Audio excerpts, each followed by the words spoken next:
Լավ է Մարպինե ջան, լավ, դու լավ եղնես, ցավդ տանեմ։ Տեղները քարացած, մի վախենակ, ես ձեր տեղ սրա պատասխանը կտամ։ Ասում է երիտասարդի օրը ու գնու դեպի դուռը։ Եկել եմ դրան ետևից ձայնը տալի հրեշը, ես էլ եմ եկել։ Հրեշին խեղտ է տատեկ ջան։ Որտեղից ես եկել, ծովի էնափից, ինչով ես եկել, կախ մոծակը թամբել եմ վրեն, նստել եմ եկել։ Ուրեմն ծովը պստիկ է եղել, ինչ պստիկ, արծիվը չի կարող մի ափից մյուս թռչի,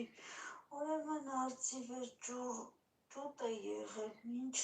ճուտ, թևերի շվաքը քաղաք է ծածկում, ուրեմն քաղաքը շատ է փոքրիկ, ինչ փոքրիկ, նպաստակը մի ծայրից մյուսը չի հասնի,